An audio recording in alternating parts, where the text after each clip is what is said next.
pray with me. They brought a Bible for me and explain it to me. And I am learning to trust in God for everything.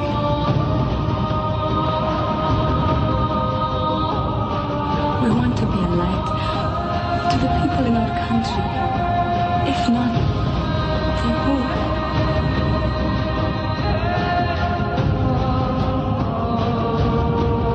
Welcome everyone to these days of training. I'm very happy all of you have arrived safely.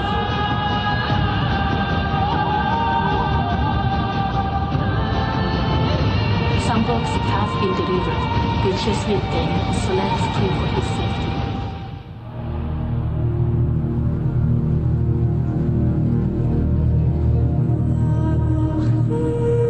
One night, some people come to my home.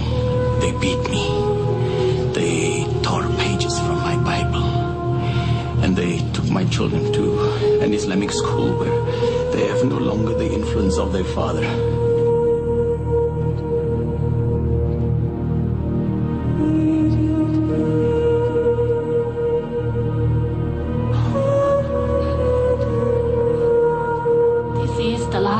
We will use this house.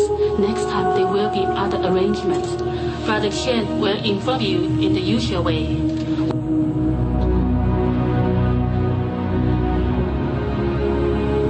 Their influence can creep up on us in many subtle ways. We need to stand against all attempts to make us like the West. Their standards are a disgrace to Allah.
feel it is so little.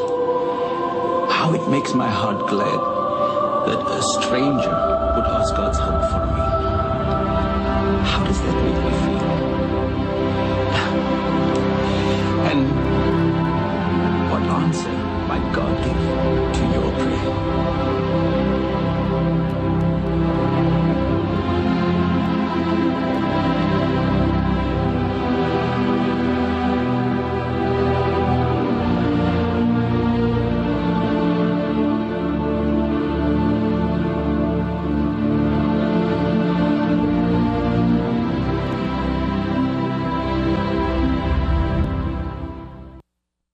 Graça e paz, irmãos. Amém? DIP, Domingo da Igreja Perseguida. Dedicamos este culto aos nossos irmãos que estão espalhados por esses 4 cantos do mundo que sofrem perseguições. O nosso objetivo com este culto, de fato, não é despertar a emoção dos irmãos, não é despertar as nossas emoções, e sim fazer com que a igreja aproveite esse momento para fazer uma reflexão. Olhando para os exemplos desses irmãos que vivem em países onde perseguem os cristãos, o que é que nós temos feito com a nossa liberdade? Desejamos também despertar na nossa igreja o interesse pela obra missionária, que você possa se envolver. Entenda, irmãos, quando nós fomos convertidos, uma das coisas que acontece na nossa vida é que somos inseridos num corpo. E um corpo é formado por vários membros. E a Bíblia nos ensina que quando um membro padece, todo o corpo sofre. Então, o que nós queremos aqui hoje é que a igreja se envolva com a obra missionária, que possa falar como Paulo.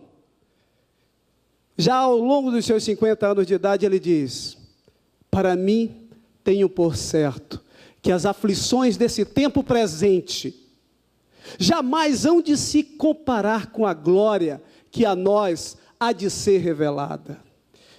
Irmãos, nós vivemos uma pseudo-liberdade nesse Brasil. É verdade, uma pseudo-liberdade. Porque o politicamente correto é o nosso opressor.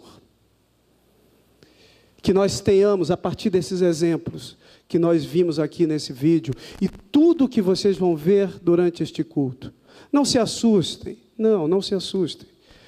Nós queremos trazer para perto de nós um pouco do que esses nossos irmãos vivem nesses lugares, não é?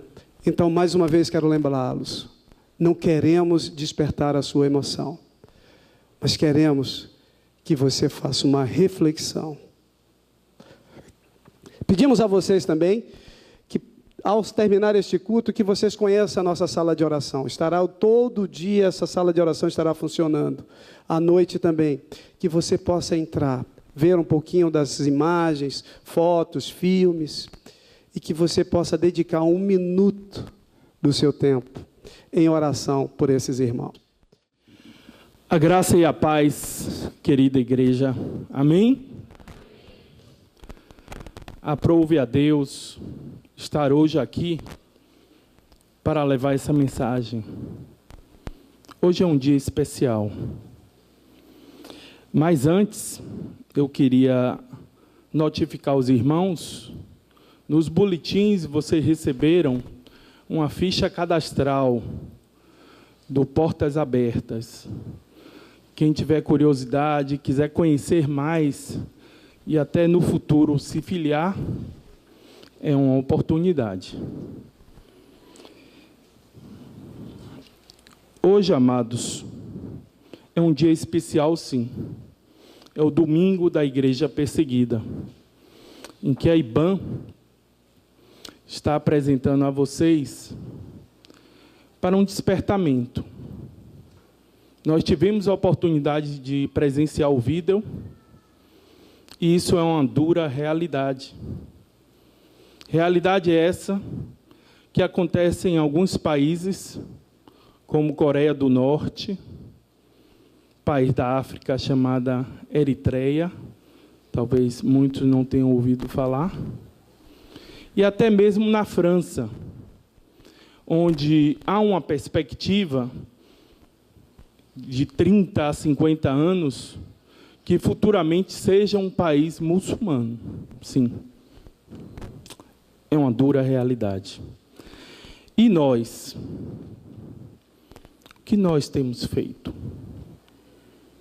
Missões são aqueles que têm o chamado de irem, ouviram esse chamado, mas também é oração, os joelhos que se dobram e também as mãos que contribuem.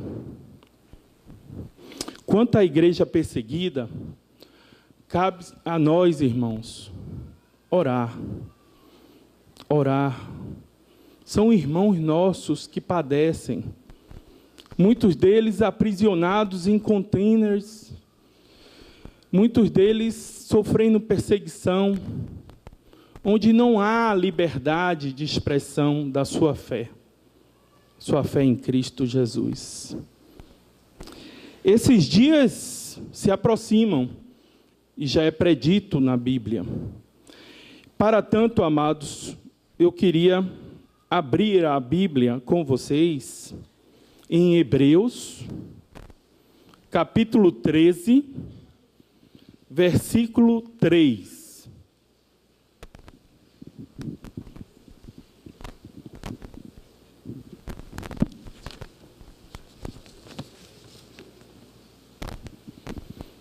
Todos localizaram?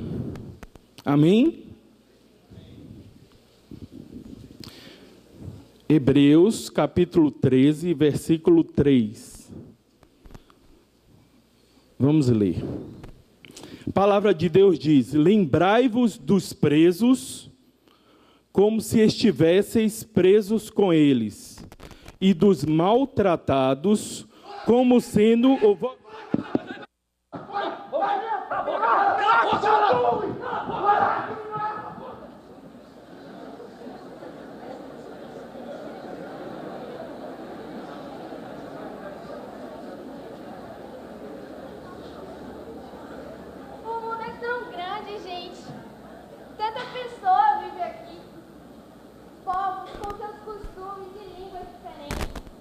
Alegria, paz, guerras, perseguições.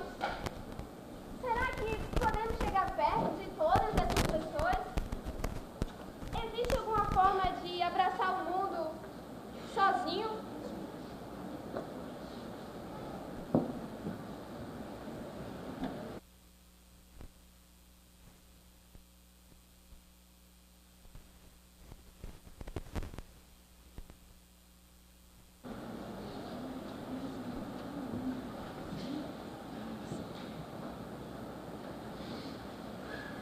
Bom dia, meu nome é Ellen, sou uma saudita cristã. Hoje, a Arábia Saudita ocupa o segundo lugar no ranking de perseguição religiosa. O governo não vem reconhecendo a liberdade de religião. Hoje, o governo também não tem dado a nós uma oportunidade de nos expressar e nem de nos defender. Por isso podemos ser mortos, deportados, torturados a qualquer momento. O governo vem pagando pessoas também para denunciar nossa reunião cristã. Alguns alegam que informantes são pagos para denunciar-nos e nos levar até mesmo à morte. Irmãos, eu peço que orem para que Jesus nos fortaleça. Não há outro Deus além de Alá e Maomé, o seu profeta. Ore, irmãos! Não sejam convertidos! Ore por nós! Por favor, se acalma, Bora! Sou uma cristã secreta. Posso ser morta a qualquer momento se descobrirem que me converti ao cristianismo. Não posso ter uma Bíblia, nem falar do amor de Cristo para as outras pessoas, pois aqueles que não amam a Deus querem nos impedir de adorar e servir ao Senhor. Onde eu vivo, há muitos cristãos secretos assim como eu. Allah é o único! O Alcorão é o seu livro! Mohammed é o seu profeta! Fora isso, é morte! E assim como eu, eles vivem em segredo, devido ao Senhor em secreto. Peço que ore por todos aqueles que vivem assim como eu e pela conversão dos perseguidores.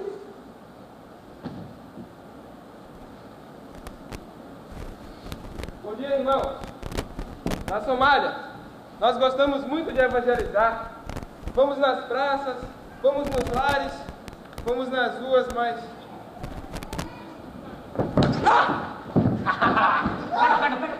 Agora, 10 vezes!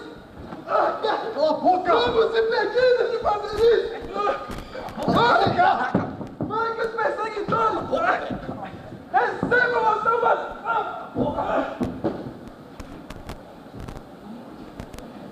Meu nome é Liu Li. Eu sou uma cristã coreana. Eu não entendo por que fazem isso com a gente. É muito difícil e cada vez fica mais complicado. Ontem mesmo eu fui a uma casa assistir o culto. E os homens entraram no meio do culto e atacaram o pregador, como se alguém tivesse denunciado ele. Mataram ele por ter dito que Jesus é a salvação. É ela! É ela! O governo é a única solução. E a solução agora é acabar com os cristãos. Vamos mostrar que tem poder. Irmãos, orem por nós. Deus abençoe essa pessoa. Não! Orem pelos nossos perseguidores. Não!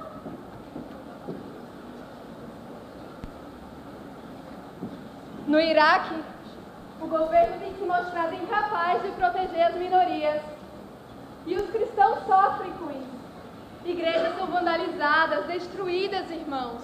E muitos servos de Jesus são sequestrados e forçados a mudar de religião. Cala a boca! Olhem para que Jesus nos fortaleça! Cala a boca! E pela conversão dos perseguidores! Pela conversão deles! Não! Não!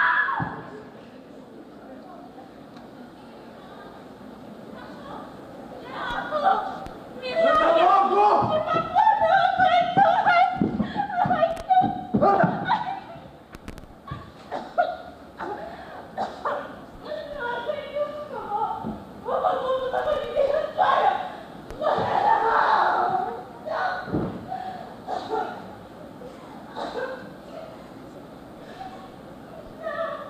Negou a sua fé, merece morrer.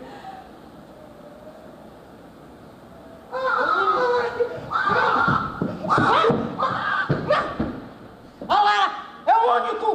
Morte aos cristãos! Ora! Ora! Tem que morrer! Quem se declara cristão deve morrer! Não, Bispo! Insistem em sua fé! Matem seus maridos e filhos! Não! Vem, cala a boca! Não! Isso é nedroçar, porra, culé! Anico termo hadis! Não entendeu? Apenas o nosso livro sagrado deve ser ensinado! Morte aos cristãos! Venham todos que querem vida, têm sede de água viva e querem andar na África, Europa, América do Sul, Deus chama todos os povos, América do Norte, América Central.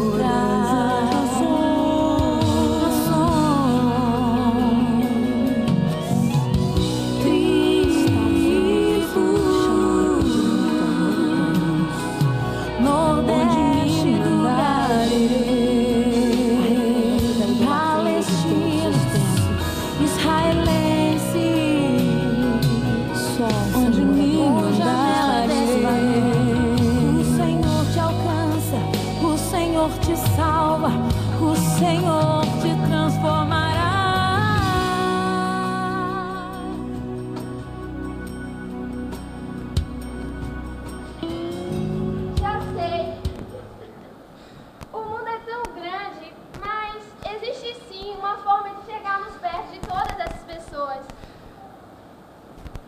aqui no Brasil, ainda temos a oportunidade de falar, de ensinar a palavra de Deus.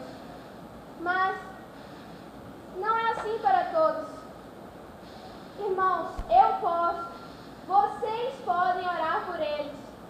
E por meio de nossas vidas, nossas doações, nossas orações, Deus irá abençoar os cristãos da Arábia, da Coreia do Norte, do Afeganistão, da Somália, do Iraque e de vários outros países.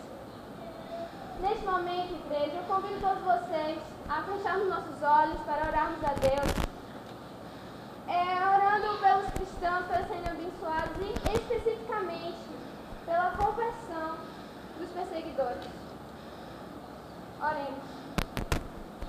Senhor Deus, Pai, ó Deus, eu te peço, Pai, do Senhor mover essa igreja, Pai, mover a IBAN, a estarmos orando pelos nossos irmãos em Cristo Jesus, ó Deus, para esses perseguidos, ó Deus, que sofrem tanto em outros países, ó Pai. Ó Deus, fortalece-os, ó Deus, coloca perseverança em seus corações, ó Deus, em nome de Jesus, Pai. E também orando pelos perseguidores, ó Deus, assim como Saulo já foi um dia, ó Deus, que esses perseguidores possam ter um encontro, ó Pai, verdadeiro contigo, ó Deus, para que eles possam sair pregando o Evangelho de nação em nação, ó Deus, para a honra e glória do Teu nome, Senhor, em nome de Jesus, amém. Gente, eu creio que a oração pode transformar vidas. E vocês?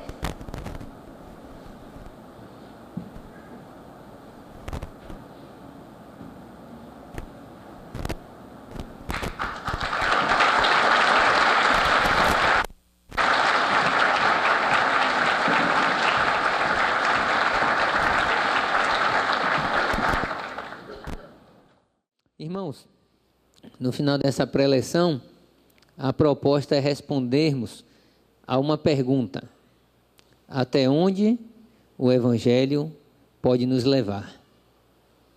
Você pode perguntar isso à pessoa que está do seu lado? Por favor. Aonde o Evangelho pode nos levar? Enquanto o irmão pergunta, eu vou beber um pouquinho d'água, viu?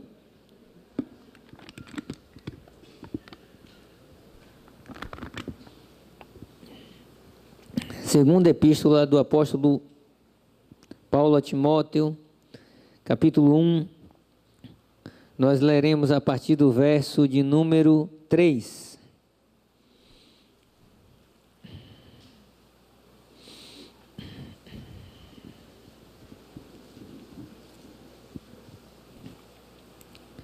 Se você percebe que tem alguém perto de você que não está com a palavra na mão, você possa oferecer para que juntos possamos beber desse manancial que é a palavra de Deus. Segunda a Timóteo, capítulo 1, a partir do verso 3, diz assim: dou graças a Deus, a quem desde os meus antepassados sirvo com uma consciência pura, porque sem cessar faço memória de ti nas minhas orações, noite e dia, desejando muito ver-te, lembrando-me das tuas lágrimas para me encher de gozo, trazendo à memória a fé não fingida que em ti há, a qual habitou primeiro em tua avó Lóide e em tua mãe Eunice, e estou certo que também habita em ti. Por este motivo, te lembro que despertes o dom de Deus que existe em ti pela imposição das minhas mãos, porque Deus não nos deu o espírito de temor, mas de fortaleza e de amor e de moderação. Portanto, não te envergonhes do testemunho de nosso Senhor, nem de mim, que sou prisioneiro seu.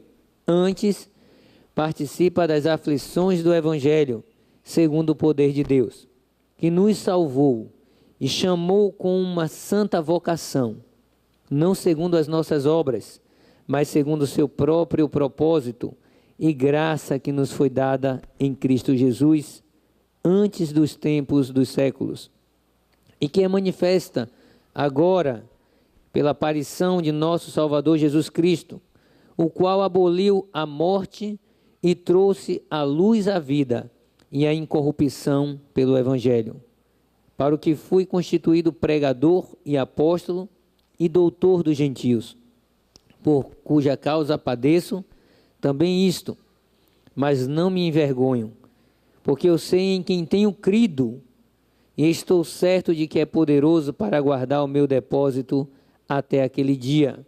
Conservo o modelo das sãs palavras que de mim tens ouvido, na fé e na caridade que há em Cristo Jesus. Guardo bom depósito pelo Espírito Santo que habita em nós. Bem sabes isto, que os que estão na Ásia todos se apartaram de mim, entre os quais foram Fígelo e Hermógenes. O Senhor conceda misericórdia à casa de Onesíforo, porque muitas vezes me recreou e não se envergonhou das minhas cadeias. Antes, vindo ele a Roma, com muito cuidado me procurou e me achou. O Senhor lhe conceda que, naquele dia, ache misericórdia diante do Senhor. E quanto me ajudou em Éfeso, melhor o sabes tu. Tu, pois, meu filho, fortifica-te na graça que há em Cristo Jesus. E o que de mim, entre muitas testemunhas, ouviste, confia-o a homens fiéis, que sejam idôneos para também ensinarem os outros. Sofre, pois, comigo as aflições, como bom soldado de Jesus Cristo. Ninguém que milita se embaraça com o negócio desta vida, a fim de agradar aquele que o alistou para a guerra. E, se alguém também milita, não é coroado se não militar legitimamente. O lavrador que trabalha deve ser o primeiro a gozar dos frutos. Considera o que digo, porque o Senhor te dará entendimento em tudo. Lembra-te de que Jesus Cristo, que é a descendência de Davi, ressuscitou dos mortos, segundo o meu evangelho. Pelo que sofro trabalhos e até prisões, como um malfeitor, mas a palavra de Deus não está presa. Portanto, tudo sofro por amor dos escolhidos, para que também eles alcancem a salvação que está em Cristo Jesus, com glória eterna. Palavra fiel é esta, que, se morrermos com Ele, também com Ele viveremos. Se sofrermos, também com Ele reinaremos. Se o negarmos, também Ele nos negará. Se formos infiéis, Ele permanece fiel. Não pode negar-se a si mesmo. Que Deus abençoe a leitura da sua santa palavra. Vamos orar, irmãos, agradecendo pela palavra do Senhor lida. Nosso Deus, nosso Pai, a tua palavra está revelada. Carecemos nesta manhã que o teu Santo Espírito ilumine em nossos corações, porque somos homens, miseravelmente homens, dependentes da tua graça, Senhor. Ah, se não for ao Senhor, há muito teríamos perecido. Aqui não se encontra ninguém digno da tua presença. Mas, ó Pai, aprove ao Senhor, pelo sacrifício de Cristo Jesus, nos chamar. Muito obrigado. Muito obrigado pela liberdade que nós temos aqui agora, em Cristo Jesus. Amém, ó Pai. DIP, Dia da Igreja Perseguida. E nós, assim cremos, iluminados pelo Santo Espírito de Deus, estamos trazendo uma palavra do apóstolo Paulo, diretamente ao jovem pastor Timóteo, ali passando muitas dificuldades na igreja de Éfeso. E nós queremos transportar então essa palavra que é direcionada a um jovem pastor, para a nossa igreja aqui presente. E nós temos aqui uma carta, que segundo a tradição, nos diz seria a última carta que o apóstolo Paulo está escrevendo. ele está preso em Roma, provavelmente em uma masmorra. Essa segunda prisão é uma prisão diferente da sua primeira, porque a primeira foi uma prisão domiciliar, onde alguns apóstolos, onde amigos seus tinham assim o livre acesso para visitar então o apóstolo. Agora não, ele estava preso, confinado, não tinha essa liberdade de receber os amigos. Também nós temos a ideia que o apóstolo Paulo já está assim anunciando a sua morte. Essa carta ela é escrita cerca de 67 depois de Cristo, e a tradição também nos diz que o apóstolo Paulo ele morre antes da morte de Nero, que é em 68. Então nos dá uma ideia que Paulo está escrevendo poucos meses antes da sua morte. A gente vai notar também nessa carta que não existe um aprofundamento teológico, e sim muito sentimento de um homem que lutou pelo Evangelho e agora estava se despedindo dos seus amigos. Creio que isso está relatado, o irmão aí só vai virar a página, no capítulo 4, a partir do verso 6, quando ele começa então a mostrar que está chegando ao fim da sua vida. 2 Timóteo 4, 6 diz assim: porque eu já estou sendo oferecido por aspersão de sacrifício, e o tempo da minha partida está próximo. Combati o bom combate, acabei a carreira, guardei a fé. Desde agora, a coroa da justiça me está guardada, a qual o Senhor, justo juiz, me dará naquele dia. E não somente a mim, mas também a todos os que amarem a sua vinda. E ele aí manda praticamente um último recado para Timóteo: procura vir ter comigo depressa, antes então que eu seja. Também a tradição diz que Paulo foi morto decapitado. Irmãos, como agora transferir essa mensagem para uma pessoa, para a igreja do nosso presente século? Nós vimos aqui imagens fortes, imagens marcantes. E o apóstolo Paulo parece que está escrevendo. E na verdade o é. Ele está escrevendo à igreja. Porque a palavra de Deus ela é viva. A igreja precisa então se apropriar desta palavra. A primeira menção que Paulo faz a Timóteo é trazendo um histórico da sua avó Lloyd, que era uma pessoa que não tinha uma fé fingida. Se Paulo diz que a vovó Lloyd não tinha uma fé fingida, nos mostra que ele tinha percebido algumas pessoas que tinham dentro da igreja uma fé fingida. Mostra também que na história desse homem, a sua mãe Eunice era uma mulher também que guardava a fé no Senhor. E Paulo agora se direcionando ao jovem pastor Timóteo, começa a chamá-lo a atenção daquilo que ele está declinando. Algumas pessoas estavam criando problema na igreja de Éfeso e então o jovem pastor se sentiu tentado a amenizar a mensagem do Evangelho, a não agora combater com veemência os perigos da fé cristã. Eu gostaria até de ler um texto. O título do livro de John MacArthur já é bem com vergonha do Evangelho, ele é bem propício à mensagem. E ele escreve um artigo, pequeno parágrafo, a respeito da carta de Paulo a Timóteo. Como se compara ao modelo bíblico um ministério norteado por marketing? Estando sob a tutela de Paulo, como teria Timóteo sobrevivido se tivesse seguido os conselhos dos mercadores do século XX? Encontramos uma resposta meticulosa a essa pergunta nas duas epístolas que Paulo escreveu a Timóteo, no Novo Testamento. Paulo havia sido mentor pessoal daquele jovem pastor, mas Timóteo enfrentou provações severas ao receber o encargo de liderar a igreja em Éfeso, não se deixando envolver pelo pecado e erro.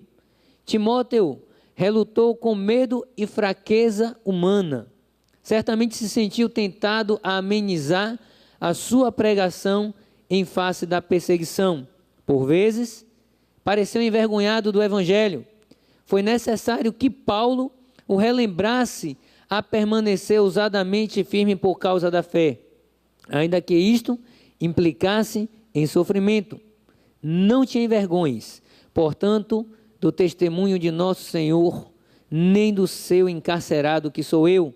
Pelo contrário, participa comigo dos sofrimentos a favor do Evangelho, segundo o poder de Deus. 2 Timóteo 1,8, nós já lemos.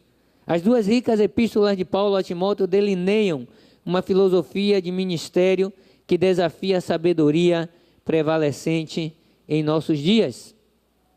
E isso é uma verdade realmente em nossos dias, quando nós temos visto muitas pessoas abandonarem a sua fé e não entenderem o que são os atos proféticos que a igreja então outorga a seus ministros e às pessoas. Eu acho interessante, quando a gente pergunta, muitas das vezes a gente vê, você já foi o quê? Não, eu já fui pastor.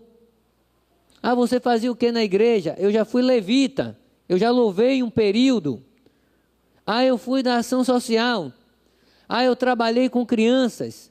Irmãos, o apóstolo Paulo está chamando a atenção da igreja, está chamando a minha atenção, está chamando a sua atenção, membro, irmão em Cristo, que os ministérios outorgados pela igreja, eles são eternos. Não podemos abandoná-los. Paulo está dizendo, você não pode, Timóteo, declinar pela imposição da mão aquilo que você recebeu da parte do Senhor. Irmãos, eu acho até uma expressão interessante, como eu já vi até, e talvez eu confesso, talvez tenha usado em algum dia, que a primeira mensagem quando Deus fala é para nós, né? Lá no nosso cantinho, quando fala assim, o meu ministério, aqui faço do jeito que eu quero. O apóstolo Paulo fala em uma das suas cartas, graças te dou, ó Deus, graças te dou, que foi fiel para comigo, pondo-me no seu ministério. Ah, querida igreja, o ministério não é nosso. O ministério é do Senhor. Por isso que nós temos que ser diligentes, atentos e não declinar.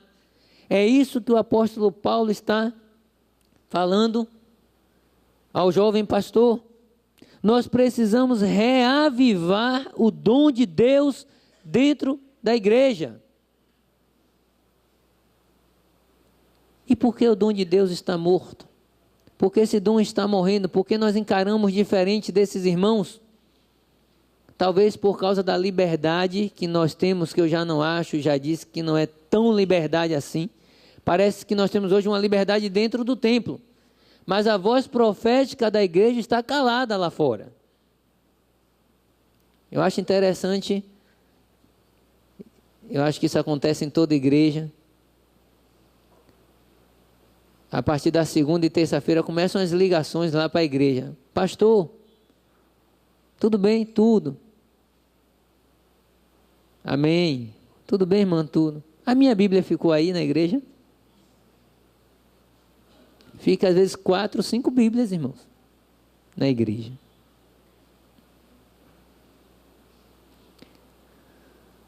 Paulo está dizendo a Timóteo, Timóteo, sofre comigo. Onde é que o Evangelho pode nos levar, irmãos? O que é que nos interessa no Evangelho? Nós começamos a sentir vergonha do Evangelho pela mentira que tem sido pregada, por aquilo que tem sido falado na televisão. E nós observamos uma mensagem tão triunfalista do Evangelho hoje, tão vitoriosa, que não condiz com a realidade que está nas Sagradas Escrituras, irmãos. É irreal. O apóstolo Paulo chega a dizer, aqueles que querem seguir a Cristo padecerão piamente perseguições. Nós havemos de receber perseguição. E, irmãos, em Hebreus, o autor desconhecido, Hebreus 12:4 chega a dizer: ainda não resististes até o sangue, combatendo contra o pecado. Irmãos, incrível é perceber que aquele homem, então, agora encarcerado, aquele homem preso, algemado, está motivando um jovem pastor. Qual seria a mensagem de Paulo? Olha, Timóteo, esse negócio de evangelho, o final é isso aí. É prisão, é açoite. Se eu fosse você, eu imaginaria uma mensagem como essa. Uma pessoa desanimada: eu estou aqui preso, não ganhei nada. Apesar que você está assistindo na televisão aí, viu, Timóteo, que você vai ter 2 empresas, 10 carros, 5 motos, não é? Eu estou aqui algemado. Timóteo, olhe para as minhas algemas. Mas Paulo não é uma pessoa desmotivada. Paulo está motivando aquele jovem pastor. Amém, igreja? Deus está nos motivando. Paulo chega a dizer, que coisa linda, irmãos, versículo 1, não é? Quando ele diz: a palavra de Deus, capítulo 2, versículo 9, olha, Timóteo, eu sofro trabalhos e até prisões como um malfeitor, estou aqui como um ladrão. Mas eu gostaria de te garantir, as minhas mãos estão algemadas. Eu digo isso a você, Timóteo. Mas a palavra de Deus não está presa. Ela está viva. Ela está circulando. Ela está sendo ministrada pelo Espírito Santo de Deus. Ah, irmãos, quem nos dera que encontrássemos pessoas assim em nossa igreja, em nossas igrejas, amigos assim. Quantas pessoas a gente vê feridas, não é? Na nossa igreja. Olha, eu não quero trabalhar na igreja não, que eu já me decepcionei. Não, irmão. Não negligencies o dom que há em ti. Foi colocado por imposição de mãos. Deus te chamou. Eu vou inclinar um pouco a mensagem agora. Quem já foi chamado por Deus para trabalhar em algum ministério, por favor, levanta a mão como se fosse tocar o céu. Eita, tá vendo, irmão? Não negligencies o dom que você recebeu do Senhor. Não tire férias. Nós precisamos ter essa percepção e fazer a diferença aqui no Brasil, porque lá eles não têm essa liberdade que nós temos. Esta epístola serve como um manual vivo e prático para a igreja de Cristo. Creio que a igreja está cheia de defensores da Bíblia, de Deus, do Evangelho e até de nós pastores, a quem nos defenda. Me parece que há uma escassez de testemunhas. Mais do que defensores, a igreja de Cristo precisa de testemunhos ou testemunhas vivas. Irmãos se aglomeram nas redes sociais, aquele que defende A, que defende B. Eu não quero nem entrar nesse mérito aqui, que daria uma discussão para mais de hora, não é? Mas o evangelho carece de testemunhas. Deus não precisa de defensores, Ele é Deus. A Bíblia não precisa ser defendida. Passará o céu e a terra, mas a minha palavra não há de passar. Não sou eu que falei isso, foi Deus.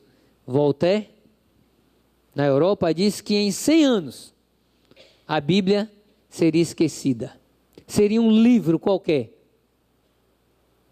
Algum tempo depois da sua morte, a casa de Voltaire se tornou a casa publicadora da Bíblia na Europa. Deus é fiel à sua palavra, irmãos. Nós precisamos de testemunhas. Precisamos fazer a diferença. E essa total liberdade que a nossa igreja está tendo, eu diria que já não é uma total liberdade. Nós fomos muito impactados nesta manhã, amém, igreja? Com tudo que nós vimos. Por isso eu não vou me prolongar mais nessa manhã, o tempo vai passando, não é? E eu quero contar uma experiência, compartilhar com você que isso está no meu coração e talvez sirva para que nós reflitamos. Eu não gosto nem tanto de ficar contando a experiência que alguém viveu, que fica parecendo que é nossa. Mas ali conversando com o pastor em Goiás, o pastor reverendo Itamar, da Igreja Presbiteriana da Mangueira, ele contando aquela experiência, aquilo falou muito ao meu coração. E ele dizendo, nós brasileiros precisamos mudar algumas coisas. Precisamos nos concentrar mais na igreja perseguida. Nós precisamos mudar a nossa ótica frente à realidade do mundo. E ele contou uma experiência que marcou a vida dele há alguns anos atrás, quando houve aquela explosão no crescimento da igreja sul-coreana, do Paul Jung-Soo, que hoje nós sabemos é o David Jung-Soo. E ele foi com um grupo de quase 20 pastores para a Coreia do Sul, para então observar, pesquisar esse fenômeno do crescimento da igreja sul-coreana. Chegando naquela igreja, no local, um pastor foi convidado para pregar, e o pastor ali coreano, um dos pastores, falou assim, eu queria pedir desculpa a vocês, primeiro que vieram de tão longe para pregar aqui na Coreia, e nossa igreja é pequena, vocês devem ter gastado muito, vai chegar aqui pregar na nossa igreja tão pequena, e quando chegou naquela igreja, a igreja tinha 5.000 membros. Era uma das menores igrejas da Coreia do Sul na época. E ali chegando na igreja, uma igreja grande, e os brasileiros, quase 20 pastores, ficaram encantados, e pegando as máquinas começaram a bater fotos, mas estava escrito, proibido fotografar. E quando um coreano viu aquilo, pegou uma placa e veio mostrar para eles, não fotografe. Eles ficaram batendo foto do rapaz com a placa. E todos olhando, né, para o grupo de brasileiros. E aí, de repente, foi marcado um dia, David Jung-Soo, uma coisa que não acontecia, marcou uma entrevista com um grupo dos brasileiros. Ele concederia 45 minutos ali com entrevista particular com ele no seu gabinete. Porque o sul-coreano, irmãos, ele entende que o profeta é um homem mesmo de Deus, que tem que ser respeitado, tem que ser honrado. E o detalhe, ninguém sentava na cadeira dele no gabinete. Quando David Jung-Soo chegou, tinha um pastor sentado com a perna assim para cima e os outros batendo foto. David Jung-Soo não falou nada e disse assim, a entrevista vai ser agora, ele não vou dar mais entrevista, eu quero apenas orar por vocês brasileiros. E orou pelos brasileiros, depois ele disse ao repórter, vocês nunca vão entender o avivamento da Coreia, que vocês não vieram para ver isso, vocês vieram para fazer compras e bater fotos. Tá ruim, né, irmãos? Vai ficar pior. Vamos piorar a coisa? Existe a Sala dos Mártires na Coreia do Sul. Entrando naquela Sala dos Mártires, o reverendo Itamar disse que existiam quadros enormes, como do tamanho dessa porta, um atrás do outro, e mostrando cada pessoa que morreu por causa do Evangelho na Coreia do Sul, um atrás do outro. Esse morreu degolado, esse morreu decapitado, esse morreu e foi... E lá atrás, escondido, um lugar onde ninguém poderia ver, vamos imaginar lá naquele canto da igreja, existia um quadro grande que ninguém via, era o último a ser visto naquele momento. Quando chegou lá, nesse último quadro não era um quadro, era um espelho. E quando a pessoa chegava diante desse espelho, estava escrito embaixo, você ousaria morrer por causa do Evangelho? Curiosamente, um pastor desses quase 20 que estavam lá, começou a brincar em frente a esse espelho, se penteando, se arrumando, fazendo brincadeira. Irmão, creio piamente no que o reverendo Itamar falou. Depois daquela brincadeira, naquele espelho, onde tinha essa pergunta, você morreria por causa do Evangelho? Aquele pastor começou a sentir uma dor tão grande no abdômen, que teve que ser levado para a emergência do hospital. Medicado e não passou, um dos pastores foi lá e disse assim, peça perdão a Deus, porque essa dor que você está sentindo é uma dor espiritual. Irmãos, nosso Deus não é Deus de brincadeira. Como temos encarado o Evangelho no Brasil? Como temos encarado o nosso chamado? Como temos encarado a igreja do Senhor? Eu gostaria de encerrar lendo Romanos capítulo 1, versículo 16. E depois fazer um apelo aos irmãos e concluímos essa palavra. O que é o Evangelho para mim e para você, irmãos? Para nós.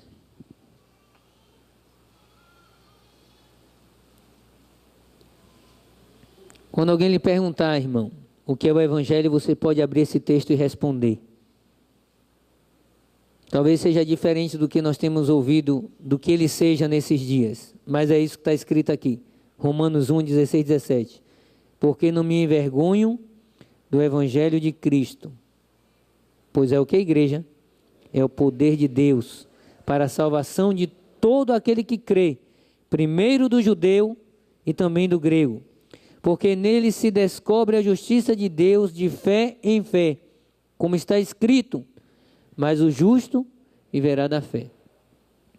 Pastor, mas depois que eu entrei no Evangelho, eu comprei carro zero, ganhei apartamento, estou aí agora querendo comprar um barco para viajar.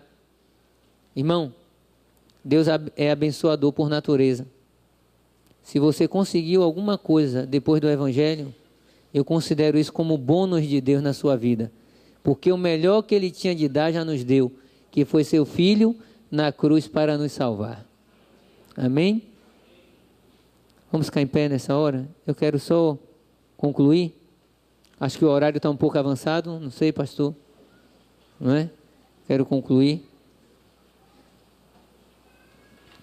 Vou pedir ao pastor Abraão já para ir orando, porque... E eu quero convidar só você a lembrar do seu chamado e que Deus ainda tem uma grande obra para fazer em nossas vidas. Amém? Pastor Abraão, por favor. Em nome de Jesus. Deus nos abençoe, irmãos, e que levemos o reino de Deus a sério. Em nome de Jesus. Obrigado, pastor Robson. Deus continue abençoando sua vida. Meus irmãos, à luz de tudo que ouvimos aqui hoje, nessa manhã, da apresentação do teatro, falando sobre a igreja perseguida, uma realidade desconhecida de muitos de nós. Eu acho que eu não vou errar se algumas pessoas aqui dentro hoje estiverem pensando assim: esse pessoal do teatro está exagerando. A coisa não é bem assim, não é verdade? Alguns de nós podemos estar pensando nisso. Mas se você for pesquisar lá no site da Missão Portas Abertas e algumas outras missões que trabalham com a igreja perseguida, você vai ver que a realidade vai além disso. E essas informações nem sempre são divulgadas. A perseguição religiosa ferrenha ao redor do mundo tem impedido o evangelho de chegar em determinados blocos fechados. São verdadeiras trincheiras que afastam a possibilidade da pregação do evangelho. E quando eu olho para isso, inevitavelmente, pensando na palavra do pastor Robson aqui nesse momento, nós temos liberdade no Brasil, sim ou não? Eu não sei se temos, irmãos. Ele disse aqui na pregação, nós temos liberdade dentro do templo. Mas pouco a pouco, a legislação do Brasil, as leis dos direitos humanos, estão considerando a pregação do evangelho como uma contravenção contra pessoas, como uma forma de agredir as pessoas na sua liberdade de expressão e de pensamento. Alguma coisa vai acontecer no Brasil nos próximos anos. Até aqui nós gozamos de uma liberdade relativamente tranquila, em que pudemos pregar o evangelho nas ruas e nas praças. Mas o que acontece nesses países onde existe perseguição, não é uma perseguição frontal, mas sim por intermédio de leis. Você pode pregar, mas até onde o governo permitir. Então o governo vai analisar que ensinamento vai ser dado, quem são os professores, qual o material que vai ser utilizado, o conteúdo deste material, e aí o governo vai cercear isso tudo e vai dizer: vocês podem ir até aqui, daqui para lá vocês não podem ir mais. Aí eu pergunto para você, nós estamos tendo liberdade no Brasil? Até onde vai a nossa liberdade? Porque eu observo o rumo do nosso país, a tendência do nosso país de caminhando na mesma direção. Calem os evangélicos, não abram a boca, não preguem a Bíblia, porque a Bíblia, ela vai contra a lei dos direitos humanos, dizem eles. E eu creio, irmãos, que nós devemos continuar orando a Deus, primeiro, para que a igreja continue sendo voz no meio do nosso país. Segundo, para que cada cristão, cada crente neste país, nesta cidade, nesta igreja, tenha coragem de ser um cristão, não aqui dentro, porque aqui dentro tudo é muito fácil, irmãos. Eu acho que é tão fácil ser um crente dentro da igreja que a gente nem percebe o que é que acontece aqui dentro, o lado místico da igreja. E às vezes nós extrapolamos o limite e nos tornamos irreverentes e não temos mais temor e começamos a olhar tudo com muita simplicidade, sem perceber o que é que o Espírito Santo de Deus está fazendo no nosso meio. Agora nós devemos clamar ao Senhor: Senhor, eu quero ser testemunha viva do Senhor dessa porta para fora. Você tem um trabalho? Você tem professores? Você estuda num colégio, numa universidade? Você mora em algum lugar onde existem vizinhos? Peça para Deus: Deus, eu quero dar um testemunho do Evangelho para eles.